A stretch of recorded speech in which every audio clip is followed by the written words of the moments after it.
하나님 말씀 받겠습니다. 여호수아 6장 8절에서부터 11절까지 말씀입니다. 여호수아 6장 8절에서부터 11절까지 말씀입니다.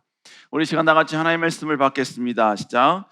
여호수아가 백성에게 이르기를 마침에 제사장 7은 양각 나팔 7을 잡고 여호와 앞에 나아가며 나팔을 불고 여호와의 언약궤는 그 뒤를 따르며 그 무장한 자들은 나팔 부는 제사장들 앞에서 행진하며 후군은 궤 뒤를 따르고 제사장들은 나팔을 불며 행진하더라.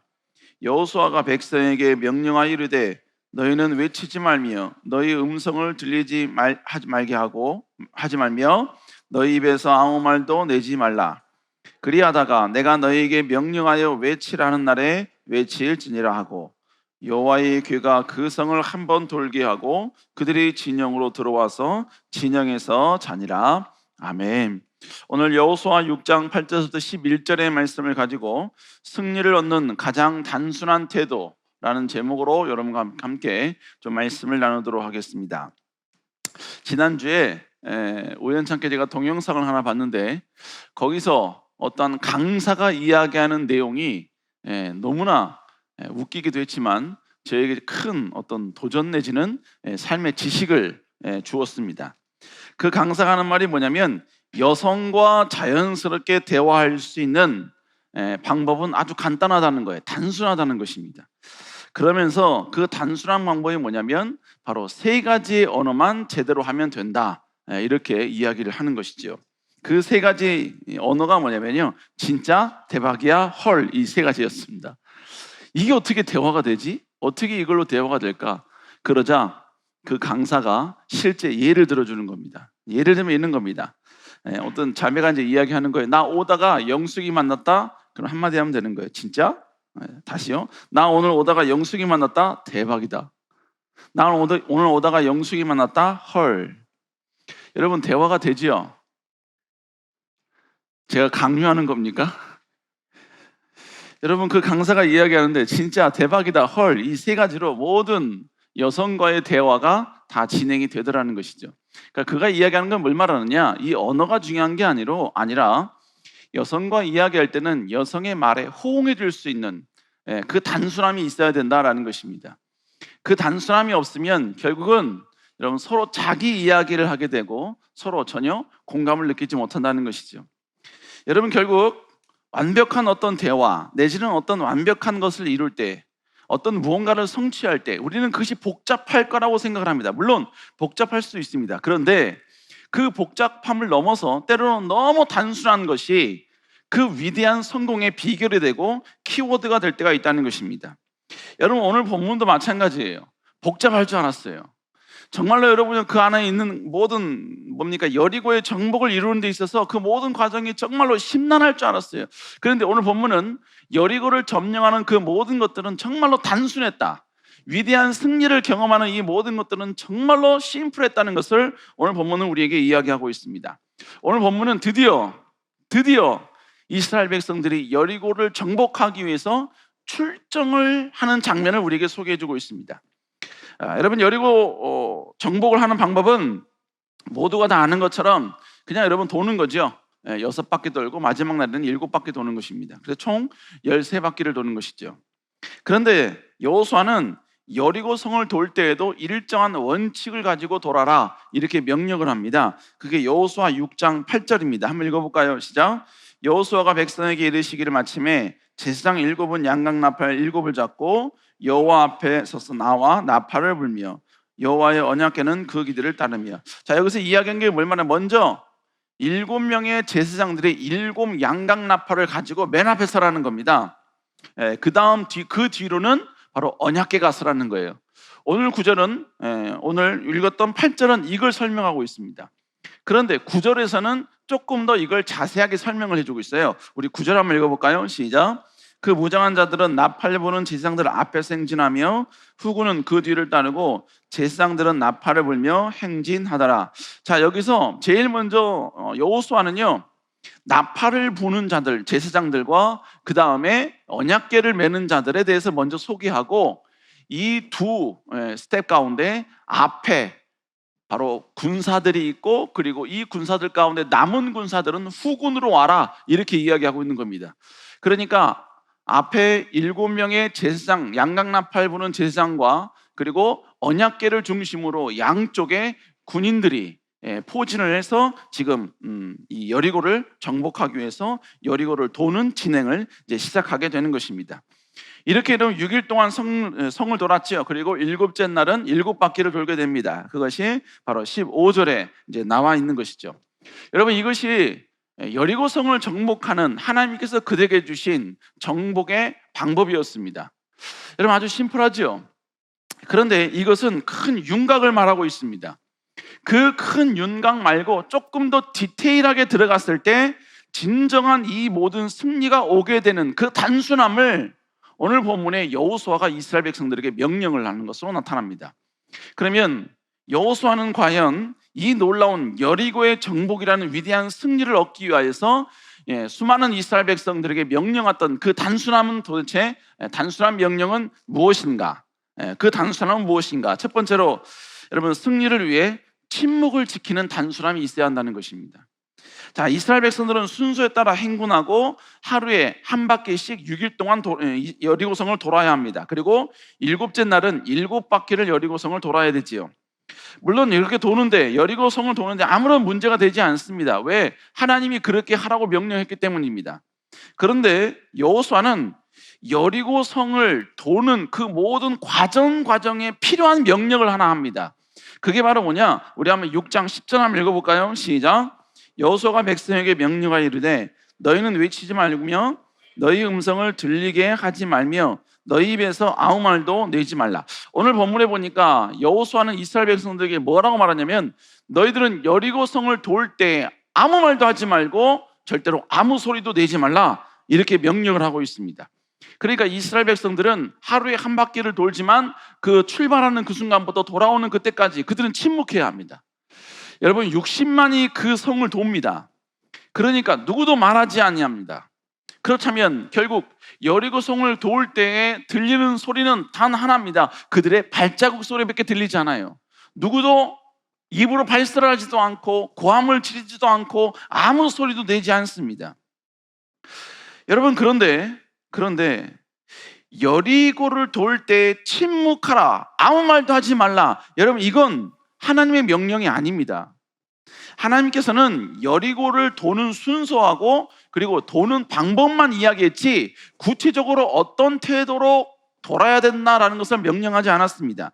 다른 말로 이야기하면 오늘 침묵해라, 여리고성을 돌 때 너희들은 절대로 아무 말도 하지 말아라라는 이 명령은 여호수아의 명령이었고 하나님 이외에 여호수아가 백성들에게 명령한 추가된 명령이었다는 것이죠. 그렇다면 여호수아는 왜 여리고를 돌 때 아무 소리도 내지 말고 침묵하라고 명령했을까요? 성경은 침묵합니다. 왜 여리고를 돌 때 침묵하라고 여호수아가 명령했는지 그것에 대해서 설명하지 않습니다. 그러나 우리는 예측해 볼 수가 있어요.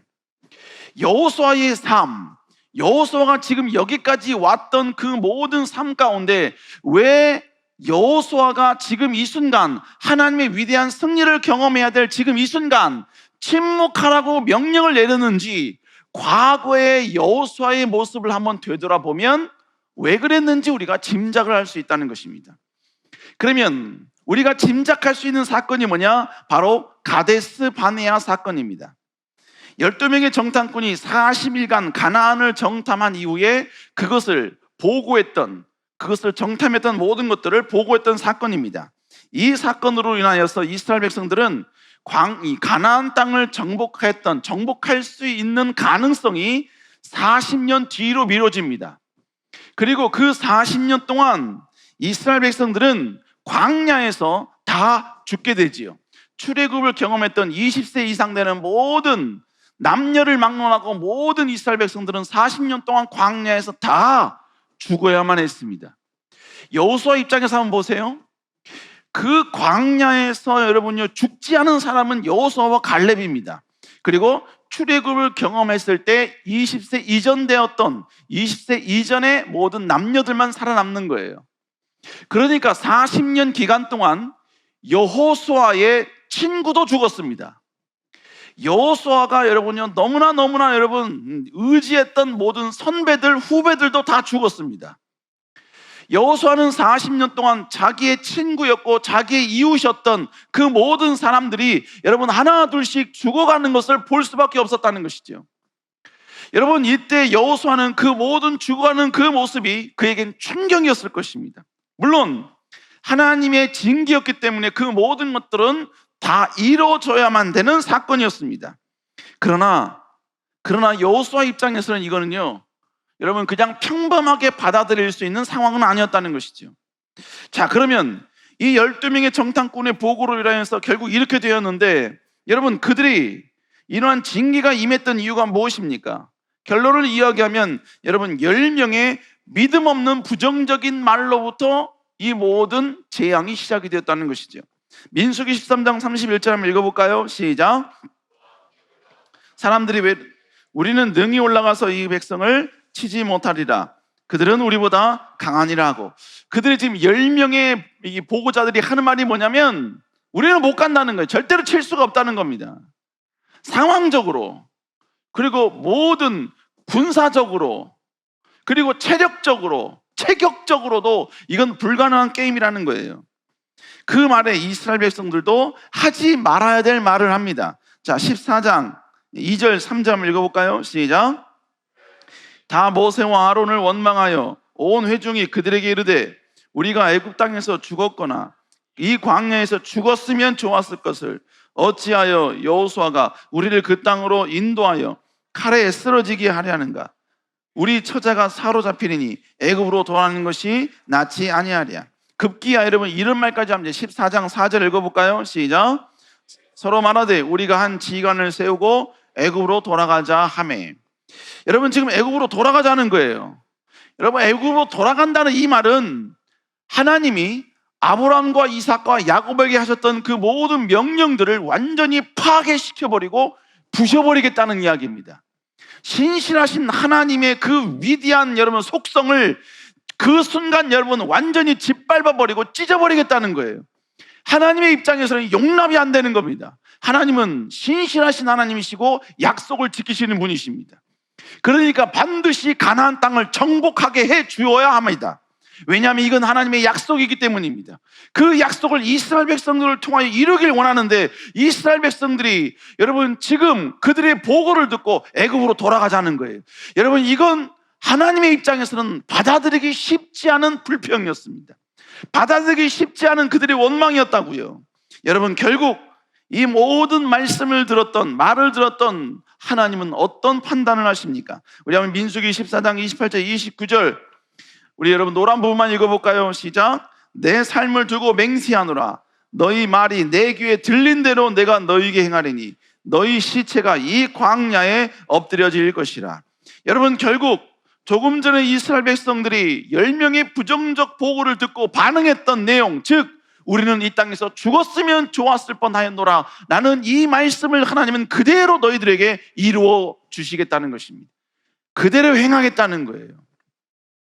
결국 여러분 지금 이스라엘 백성들이 하나님의 뜻을 이룰 수 없었던 이유, 처참한 징계를 받아서 광야에서 여러분 죽은 이유는 그들이 거침없이 그들의 불평을 쏟아내었던 그들의 불신앙의 말, 하나님의 약속과는 전혀 상반된 자기의 감정을 드러냈던 그 모든 원망, 그들의 말 때문에 결국은 그들에게 이 징계가 오게 되었다는 것입니다. 차라리 여러분 가데스 바네아에서 10명의 부정적 보고가 있었을 때 이스라엘 백성들이 차라리 침묵했다면 10명의 보고에 전혀 반응하지 아니하고 그들이 혹시나 가만히 있었다면 아마 성경의 역사는 달라졌을 것입니다. 성경의 스토리는 달라졌을 것이고 민수기도 여러분은 훨씬 더 짧아졌을 것이며 하나님의 위대한 역사에 대한 모든 스토리도 완벽하게 달라졌을 것입니다.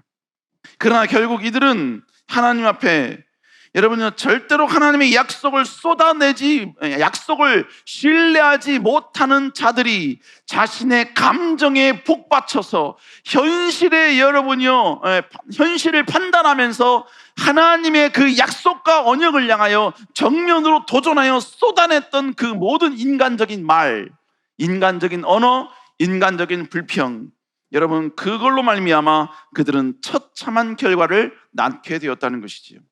중요한 것은 여호수아는 그걸 다 지켜보고 있었다는 것입니다. 여호수아는 그걸 다 보고 있었다는 것입니다. 그리고 40년 동안 사람들이 얼마나 하루에도 수많은 사람들이 죽어갔는지 그는 전부 다 목격했다는 것이지요. 결국 여호수아는 하나님의 명령과 계명을 향한 그 모든 행진 가운데 인간적인 불평, 인간적인 원망, 하나님의 그 모든 약속을 향하여 거절하고 거부하는 모든 인간의 말이 얼마나 여러분요 처참한 결과를 내는지를 그는 알고 있었다는 것입니다. 여러분, 그렇기 때문에 여호수아는 상황은 다르지만 지금 하나님의 위대한 역사를 이루는 이 여리고 정복 앞에서 절대로 동일한 사건이 발생하지 말아야 된다는 사실을 여호수아는 알고 있었다는 것입니다. 그렇기 때문에 지금 여호수아는 이성으로 이해되지 않는 이 모든 전쟁의 승리의 방법에 순종하는 지금의 상황 가운데 여호수아는 과거에 불평할 수밖에 없었던 이스라엘 백성들의 그 습성, 그것이 그대로 드러날 것을 우려하여서 지금 이 순간 그는 이스라엘 백성들에게 침묵하라고 명령했던 것입니다. 여호수아는 지금 침묵이라는 단순함을 가져야만이 하나님의 위대한 승리를 얻을 수 있다는 사실을 깨달았다는 것입니다. 여러분, 이건 우리도 마찬가지입니다. 우리도 때로는요, 하나님의 위대한 역사를 이루어야 되고 하나님의 위대한 승리를 우리가 체험해야 될 때, 그걸 여러분이 완벽히 성취해야 될 때, 때로는 우리도 침묵해야 될 때가 있다는 것입니다. 여러분, 성경은 침묵하라라고 명령했을 때 그 침묵의 명령은 아무것도 하지 말라는 명령이 아니었습니다. 그 침묵의 명령은 여호와가 일하신 것을 보라는 것이었습니다. 하나님이 어떻게 약속을 지키는지 너희들의 눈으로 목격하라는 하나님의 당당함이었고 하나님만의 자신감이었다는 것이지요. 그 대표적인 모습이 뭡니까? 바로 홍해 건너기 직전에 하나님의 명령이었습니다. 그때 하나님이 뭐라고 말씀합니까? 출애굽기 14장 13절 한번 읽어볼까요? 시작. 모세가 백성에게 이르되 너는 두려워하지 말고 가만히 있어서 여호와께서 오늘 너희를 위하여 행하시는 구원을 보라. 너희가 오늘 본 애굽 사람을 영원히 다시 보지 아니하리라. 여러분, 지금 이스라엘 백성들은 가장 큰 위기 속에 있습니다. 아픈 홍해요. 뒤는 첫 번째 자녀를 여러분 잃어버린, 여러분이 온갖 분노와 슬픔 속에 빠져 있는 애국 군사들이 바로 뒤에서 여러분, 그들은 눈에 심지를, 눈에 도끼를 품고 이스라엘 백성들을 잡으려고 지금 뒤에서 진치고 있는 상황입니다. 이런 상황 가운데 모두가 다 우왕좌왕할 때 하나님은 이스라엘 백성들에게 명령했던 내용은 뭐냐? 너희는 가만히 있으라는 이야기입니다. 가만히 있으라는 얘기는 뭘 말하는 겁니까? 침묵하라는 이야기입니다. 침묵하라, 가만히 있으라 하신 이유가 뭡니까? 그 다음에 보니까 뭐라고 이야기합니까? 오늘 너희를 위하여 행하시는 하나님의 구원을 보라는 것입니다. 보고만 있으라는 것입니다. 어떠한 말도, 어떠한 불평도, 어떠한 현실에 따른 여러 가지 모든 이해가 안 되는 상황도 고백하지 말고 발설하지 말고 하나님의 역사하심을 보라는 것입니다. 여러분, 하나님이 침묵하라라는 표현은 하나님이 너희를 버리겠다는 표현이 아니에요. 너희를 외면하겠다는 표현이 아닙니다. 침묵하라는 것은 하나님이 일하시겠다는 표현인 것입니다. 하나님이 역사하시겠다는 것입니다. 하나님이 우리와 함께 하시겠다는 것입니다. 그리고 하나님이 어떻게 역사하는지 너희 두 눈으로 보라, 이것입니다. 여러분, 결국 하나님께서는요, 이성으로 이해되지 않는 그 여러분 엄청난 불안 가운데 있을 때에도 하나님은 하나님이 위대한 역사와 약속을 성취하기 위하여 이스라엘 백성들을 보호하셔야 될 때, 여러분, 불안했던 그들에게, 이스라엘 백성들에게 하신 명령은 가만히 있어라, 침묵하라는 명령이 있다는 것입니다. 여러분, 그렇기 때문에 오늘 본문도 마찬가지예요. 그렇기 때문에 지금 오늘 본문의 여호수아도 인간의 이성으로 보면 납득이 안 돼요. 어떻게 그 견고한 여리고 성을 여러분 13바퀴 돈다고 그게 무너질 수 있습니까? 이렇게 한다고 과연 위대한 역사가 나타납니까?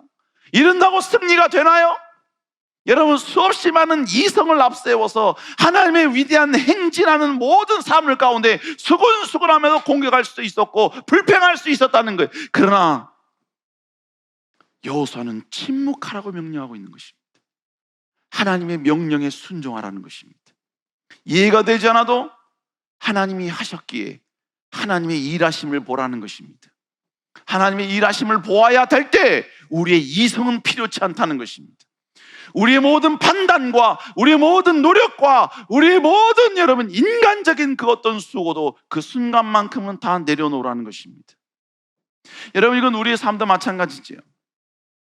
우리도 신앙생활 하면서요, 내 생각이 하나님의 생각인 것처럼 생각하고 그래서 여러분 내 마음 가운데 생각나는 모든 감정들을 쏟아내면서 불평하고 원망할 때가 있습니다.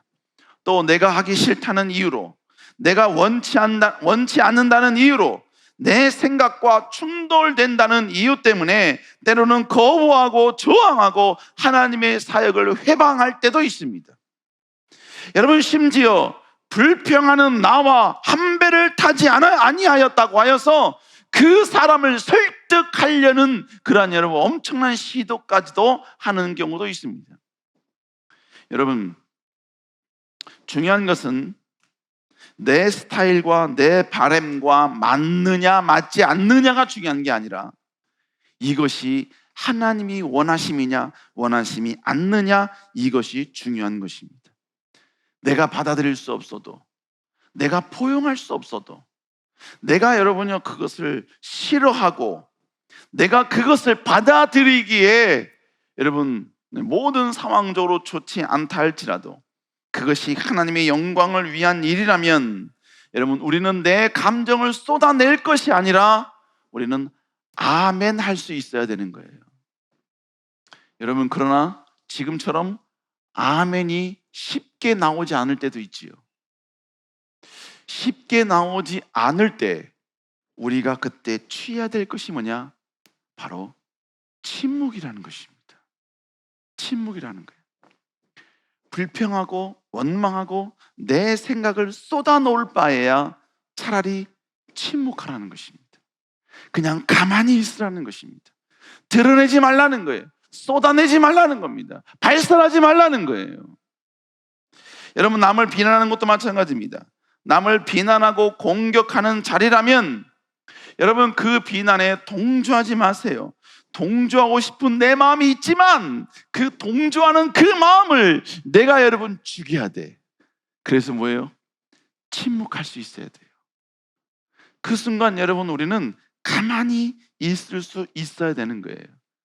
여러분, 이게 하나님 보시기에 여러분 옳은 길을 가는 자의 모습이라는 것입니다. 여러분, 침묵한다는 것은 아무것도 안 한다라는 의미가 아니에요.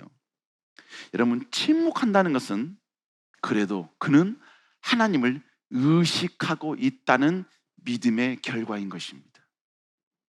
내가 하나님을 의식하고 있으니까 내가 불평할 수밖에 없는 상황이야. 그럼에도 불구하고 나는 하나님을 의식하고 있으니까 그 순간 내 인간의 자아를 여러분요 죽일 수 없는데 마지막까지 죽일 수 있는, 그래서 내가 그 순간에 여러분요 내 자아를 죽이면서 할 수 있는 그 최종적인 마지막 최고조가 뭐냐? 침묵이라고.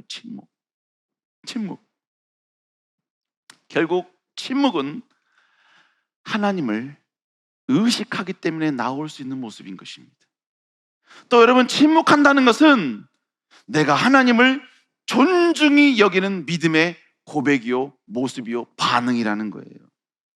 침묵하기 쉽지 않은 상황에서도 침묵하는 것은 여러분 불평하는 것이 하나님 보시기에 선이 아니라는 것을 내가 아는 거예요. 내가 아니까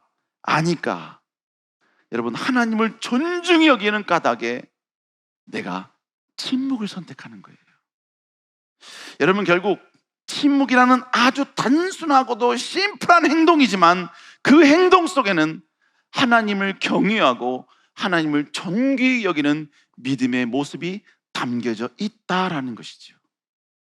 그러면 사랑하는 여러분, 하나님의 위대한 역사를 위한 그 행진, 하나님 나라 영광을 위한 그 전진, 하나님의 기쁨이 되는 그 모든 순간순간에 내 마음에 맞지 않는다면 침묵할 수 있는 여러분 되시길 주의 이름으로 축복합니다.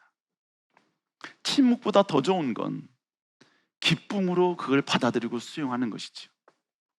그러나 그것이 쉽지 않을 때가 있다고요. 쉽지 않을 때 여러분, 침묵하면서 그냥 가세요. 주님이 기뻐하는 그 길을 가라고요. 주님이 소망하는 그 길, 주님이 이 길로 가는 걸 원하신다면 그냥 침묵하고 가시라 이겁니다. 여러분, 그러면 언젠가 하나님은 반드시 우리가 옳았다는 사실을 드러내 주실 줄로 믿습니다. 여러분, 예수님께서도 십자가의 길을 걸어가실 때 그 길이 쉽지 않은 길이었습니다. 그래서 주님께서 여러분 겟세마네 동산에서 기도하시지요. 주여, 할만하시거든 이 잔을 내게서 옮기시옵소서. 그러나 나의 원대로 마옵시고 아버지의 뜻대로 되기를 원하나이다. 그 길이 예수님 입장에서 쉬운 길은 아니었어요. 그러나 예수님은 제자들이 자기 살려고 다 도망간 그 순간부터, 예수님이 잡히는 순간부터 십자가에 못 박히는 그 순간까지 예수님은 침묵하십니다. 그 어떤 거절도 그 어떤 거부도 하지 아니하고 묵묵히 그냥 침묵하신 상태에서 그 길을 걸어가셨다고요. 침묵해라라는 표현은 아무것도 하지 말고 그 자리에 있어라라는 표현이 아니에요. 내가 침묵하면서 하나님을 믿고 하나님을 신뢰하고 하나님을 존중히 여기면서 원치 않지만 하나님이 기뻐하는 그 길을 묵묵히 그냥 걸어가라는 거예요. 그 길에 순종하라는 것입니다. 여러분, 그러면 하나님은 반드시 여러분에게 그렇게 침묵하며 하나님의 기쁨의 길을 가는 그에게 내가 너와 함께한다, 내가 너를 돕는다, 내가 너를 결단코 외면치 않는다는 것을 증명해 주실 그때가 올 줄로 믿습니다. 여러분, 이런 여러분 역설적 신앙으로 살아갈 수 있는 여러분 되시기를 다시 한번 주 이름으로 축복합니다. 두 번째로, 여러분 승리를 위해 과거를 기억할 수 있는 단순한 지혜가 있어야 된다는 거예요. 여호수아가 침묵을 명령했을 때 이유가 뭐라 그랬어요? 바로 가데스 바네아의 그 사건, 여러분 그 사건 때문이라고 이야기했죠. 그것을 여러분 여호수아는 기억하고 있었던 것입니다. 그것이 단지 그냥 여호수아에게 충격적인 사건, 40년간 여호수아에게 아픔을 주었던 사건, 자신의 모든 친구들, 자신의 모든 선후배들, 모든 좋은 사람들이 그냥 다 죽어 없어져 버리는 그러한 슬픔의 기간, 여러분 그 수준으로 기억한 게 아니었어요. 여호수아는 왜 그 사건이 일어나게 되었는지, 그리고 그 사건이 발생하게 된 원인이 무엇인지, 이 모든 것에 대한 그 모든 기억을 다 알고 있었다는 것입니다. 기억하고 있었다는 거예요. 그리고 그는 그 가데스 바네아와 같이 동일한 실수를 할 수 있는 지금의 상황 앞에서 그는 가데스 바네아에서 실수했던 그것을 타산지석으로 삼아서 지금 여리고를 도는 이 순간에 적용을 한 거예요. 과거의 그 실수를 기억만 한 것이 아니라 거기서 큰 교훈을 배워서 지금 현재의 모습에 적용을 하고 있다고요. 여러분, 결국 우리가 가져야 될 진정한 지혜는 뭐냐? 단지 과거의 사건만 우리가 알고 그것만 기억하고 있으면 되는 것이 아니라 그 사건이 나에게 주는 교훈이 무엇인가? 그 사건을 통해 내가 더욱더 깨달아야 할 것이 무엇인가? 그 사건을 통해 내가 배워야 할 것이 무엇인가까지도 우리는 인식하고 있어야 된다는 거예요. 여러분, 이걸 인식하지 못하면 우리는 어쩔 수 없습니다. 계속해서 그 실수를 계속해서 우리는 반복할 수밖에 없다는 것입니다. 절대로 여러분, 과거의 실수를 다시 현재를 살고 있는 지금 하지 않기 위해서는 과거를 기억하고 그 과거의 실수와 실패가 주는 그 엄청난 교훈을 우리는 지금 이 순간 적용할 수 있어야 된다는 것입니다. 여러분, 지금 그건 오늘날도 동일하게 우리는 적용해야 됩니다. 우리는 우리의 과거의 모습을 보면요, 나의 약점이 무엇인지 다 아실 겁니다. 다 알 거예요. 과거에 내가 매번 범하는 실수, 과거에 여러분이 항상 나에게 피해를 오게 만드는 나의 어떤 성격, 나의 스타일상의 실수들, 나와 적을 만드는 어떤 나만의 패턴, 나만의 말, 아니면 내가 고쳐야 될 모든 나의 일처리법들, 여러분, 이 모든 것들을 우리는 전부 다 기억하고 있을 것입니다. 그걸 기억하지 못하고 있으면 여러분, 미래가 없는 거고요. 인간은 계속해서 여러분이요, 과거의 내 모습을 보면서 이걸 수정해 가면서 성장하는 방향으로 나아가야 되는 거예요. 이게 바로 자기 개발인 거예요. 과거의 실수를 그대로 실수하며 답습하는 건 여러분, 이건 단세포입니다. 절대로 그런 모습이 있으면 성장이 있을 수 없는 거예요.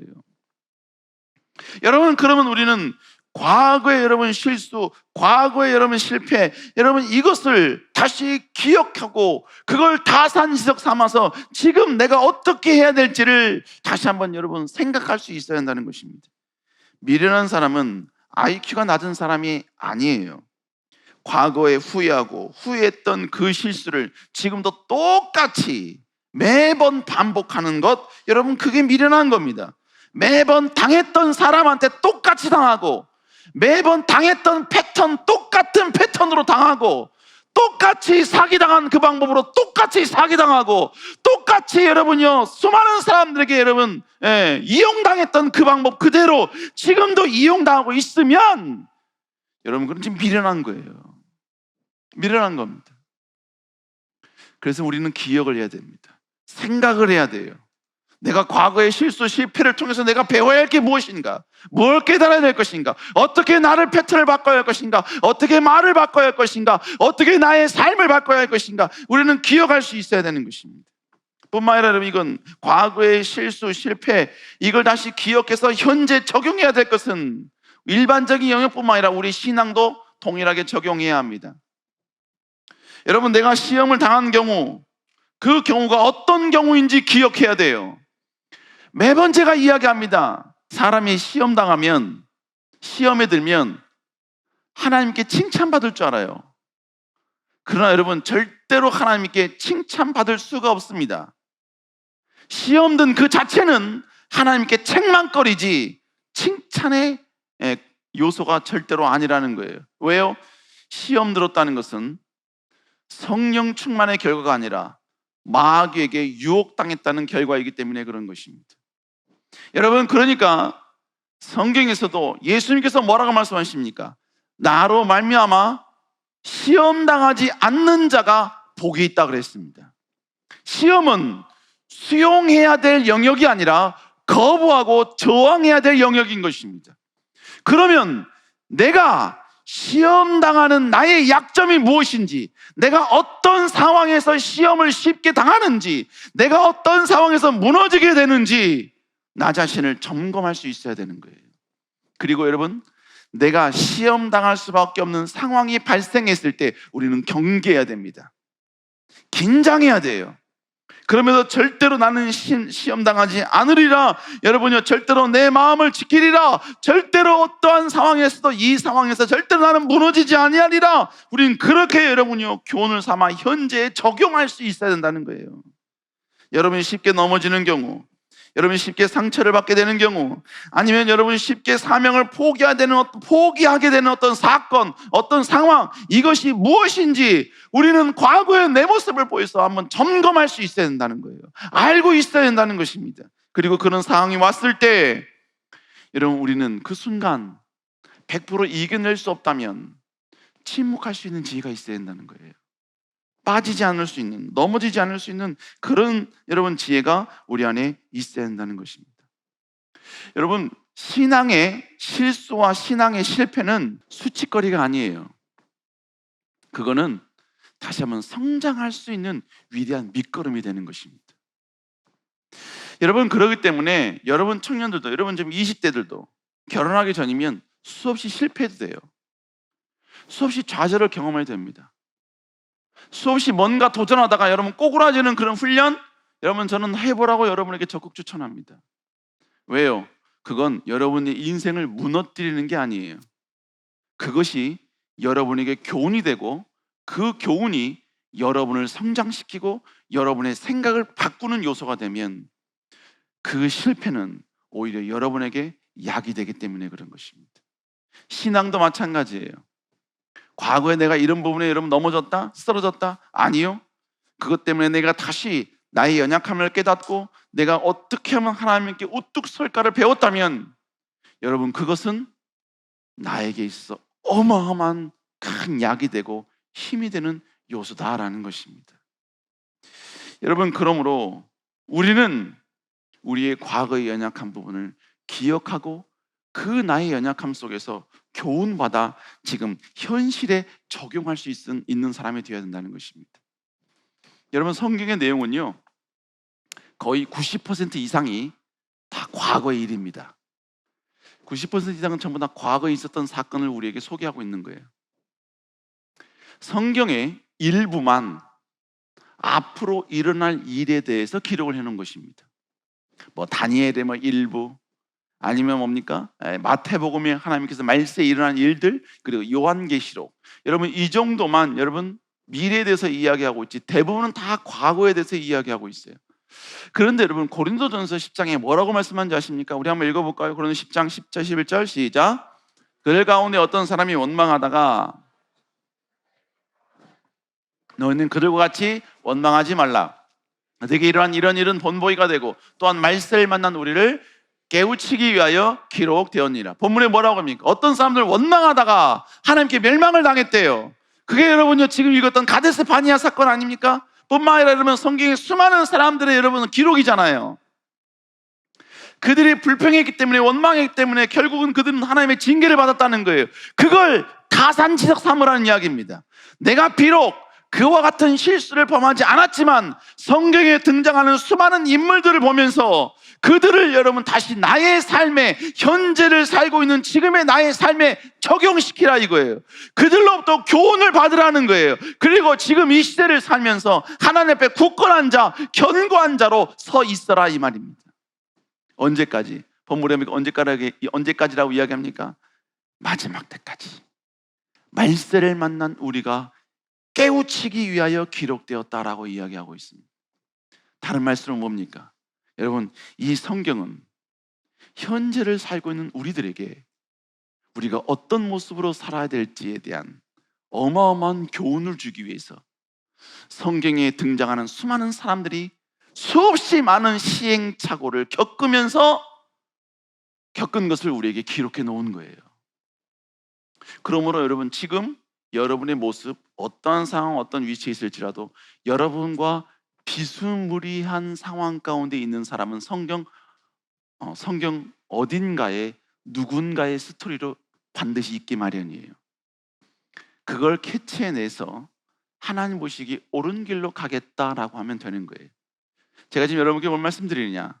여러분, 하나님의 말씀이 다시 한번 우리가 어떠한 모습으로 가야 될지에 대한 모든 것들을 우리에게 가르쳐주고 있다는 것입니다. 그럼 우리는 뭐예요? 하나님의 말씀을 더 가까이 해야 됩니다. 그것이 과거를 기억할, 승리를 경험하기 위해서 과거를 기억할 수 있는 지혜를 가진 자의 모습인 거예요. 결론적으로 여러분, 우리의 모습을 통해서든 현실을 살고 있는 나의 인생이라는 이 기간을 통해서 과거의 모습 속에서 교훈을 삼아야 되기도 하지만 성경에 있는 말씀을 근거로, 성경의 등장인물을 근거로 교훈 삼아 다시 우리는 하나님 보시기에 부끄럽지 않은 자의 모습으로 나아가야 된다는 것입니다. 우리 사랑하는 여러분, 여러분 이런 모습으로 살아갈 수 있는 여러분 되시기를 다시 한번 주의 이름으로 축복합니다. 성경에 하나님께 징계를 받았던 사람들이 갔던 그 길을 절대로 가지 않으려는 노력이 우리에게 필요해요. 그러려면 하나님께 범죄하여 하나님께 징계의 길을 갔던 사람들이 누구인지, 어떻게 하다 그랬는지, 왜 그랬는지를 알아야죠. 무지하면 절대로 하나님이 원하시는 길을 갈 수가 없는 것입니다. 위대한 하나님의 기적, 위대한 승리는 간단합니다. 여러분, 하나님이 원하는 그 길을 갈 때 납득이 안 되고 수용이 안 될 때 침묵의 단순함이 있으면 돼요. 또 하나, 과거를 기억하여서 그 과거를 타산지석 삼아 현재에 적용하는 이런 지혜가 있으면 된다는 것이죠. 여러분, 이런 여러분 될 수 있기를, 그랬을 때 위대한 여리고의 성은 완벽히 여러분의 것이 될 줄로 믿습니다. 이런 여러분 될 수 있기를 주 여러분 축복합니다. 기도하시겠습니다.